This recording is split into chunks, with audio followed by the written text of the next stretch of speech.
Shalom Bapak Ibu Saudara yang dikasihi Tuhan. Seri pengajaran hari ini berjudul Menerima Orang Lain Apa Adanya. Kekristenan itu mengajarkan yang sederhana-sederhana. Salah satunya bagaimana kita bisa menerima orang lain apa adanya, bukan ada apa-apanya. Saya katakan demikian karena dalam kehidupan banyak orang menerima orang lain ketika memberi keuntungan bagi dia. Menerima orang lain karena orang itu kaya, karena orang itu dihormati, karena orang itu sama sukunya, karena orang itu seiman. Tetapi kalau tidak, maka tidak bisa menerima. Ya, memang ini bukan semua orang ya saudara, tetapi ini harus jadi perhatian kita. Tuhan Yesus tidak pernah mengkotak-kotakkan manusia, kan semua Tuhan yang ciptakan. Ada syair lagu yang berbunyi, Tuhan cinta semua anak di dunia, kuning, putih, dan hitam, semuanya dicinta. Yesus cinta anak-anak sedunia. Syair ini menggambarkan bahwa Tuhan tidak pernah mengajarkan dan membeda-bedakan orang. Kalau sampai agama membuat orang tidak bisa menerima sesamanya, itu pasti agama yang salah. Ya, tapi saya kira tidak ada agama yang mengajarkan hal seperti itu. Hanya manusianya saja, oknumnya saja, saudara. Apalagi kekristenan yang dasarnya adalah hidup Yesus yang penuh kasih. Saudara, dalam Alkitab ada banyak kisah yang menunjukkan bahwa Yesus bisa menerima semua orang. Kepada seorang perwira Kapernaum, walaupun ia bukan orang Yahudi, ketika ia datang kepada Yesus supaya hambanya ditolong, Yesus menerima dan meresponnya dengan baik. Ketika Yesus masuk ke Kapernaum, datanglah seorang perwira mendapatkan dia dan memohon kepadanya, "Tuan, hambaku terbaring di rumah karena sakit lumpuh dan sangat menderita." Yesus berkata kepadanya, "Aku akan datang menyembuhkannya." Matius 8 ayat 5-7. Betul kan saudara? Bahkan kata Yesus, ia akan datang menyembuhkannya. Nyata betul, Yesus bisa menerima perwira Kapernaum itu meskipun bukan sebangsa dengan dia. Ingat, kisah perempuan Samaria di mana Yesus temui di dekat sumur Yakub. Perempuan itu sampai heran dan berkata kepada Yesus, "Masakan engkau seorang Yahudi minta minum kepadaku seorang Samaria?" Sebab orang Yahudi tidak bergaul dengan orang Samaria. Yohanes 4 ayat 9. Yesus tidak hanya bisa menerima orang Samaria yang berbeda pandangan dalam hal ibadahnya, di mana kalau orang Yahudi beribadah di Yerusalem, orang Samaria beribadah di Gunung Gerizim. Tidak hanya itu, Yesus tidak memandang rendah perempuan itu ketika ia mengetahui bahwa perempuan itu memiliki banyak suami. Yang mana tentu wanita seperti itu ketika itu dipandang sebagai wanita yang kotor dan najis. Saudara, itu tidak mudah loh. Coba bagaimana dengan kita? Seringkali kita suka mencibir orang-orang yang seperti perempuan Samaria itu. Kita tidak mau menerima keberadaan mereka. Padahal orang-orang seperti itu juga membutuhkan keselamatan. Tuhan Yesus tentu tahu betul akan hal itu. Dan oleh karena Yesus mau menerima perempuan itu, apa adanya. Oleh perkataan Yesus maksud saya, akhirnya perempuan itu bertobat, bahkan secara sukarela menjadi alat Tuhan Yesus untuk memberitakan kabar keselamatan.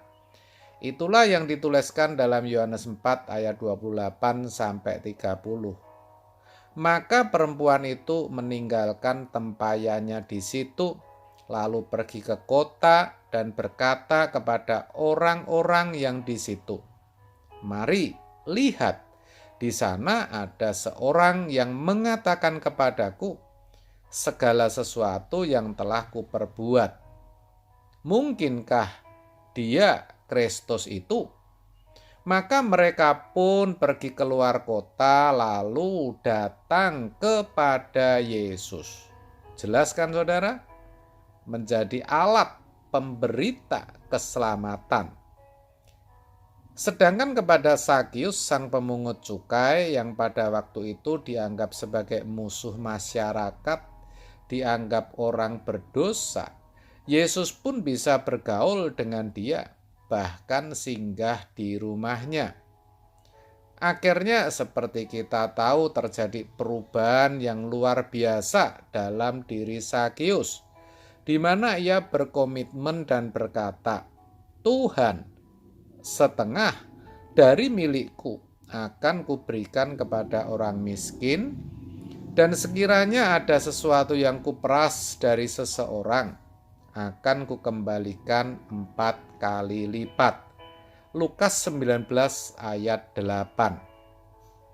Sekarang coba bayangkan, andai saja Yesus memandang orang pilih-pilih, hanya mau menerima orang sebangsanya, tidak mau menerima perempuan Samaria dan Sakius apa adanya, maka saya percaya tidak akan terjadi kesembuhan pada hamba yang lumpuh atau pertobatan perempuan Samaria dan keselamatan seisi rumah Sakius. Ini memberi pelajaran bagi kita ya saudara, bahwa kekristenan itu mengajarkan agar kita bisa menerima orang lain apa adanya. Saudara harus ingat, bukan merupakan suatu kebetulan kalau saudara dipertemukan Tuhan dengan orang-orang di sekitar saudara. Bisa jadi orang itu sekarang sedang memusuhi saudara, tidak seiman, menjengkelkan. Bisa saja mungkin seorang pemabuk atau yang belum terima Yesus. Saudara harus ingat bahwa kalau Tuhan tidak mengendaki, maksud saya saudara harus ingat betul bahwa kalau Tuhan itu tidak mengendaki orang binasa. Tuhan tidak menginginkan kok seorang pun binasa. Seperti dituliskan dalam 2 Petrus 3 ayat 9. Di mana dikatakan, "Tetapi ia sabar terhadap kamu, karena ia menghendaki supaya jangan ada yang binasa, melainkan semua," maksud saya melainkan supaya semua orang berbalik dan bertobat. Jadi saudara harus peduli terhadap mereka. Saudara jangan membenci mereka. Sebaliknya saudara harus bisa menerima mereka apa adanya. Supaya apa? Supaya melalui hidup saudara, orang-orang itu bisa juga beroleh keselamatan, yaitu dikembalikan ke rancangan Allah semula. Yang pasti, Tuhan ingin menjadikan saudara sebagai alatnya.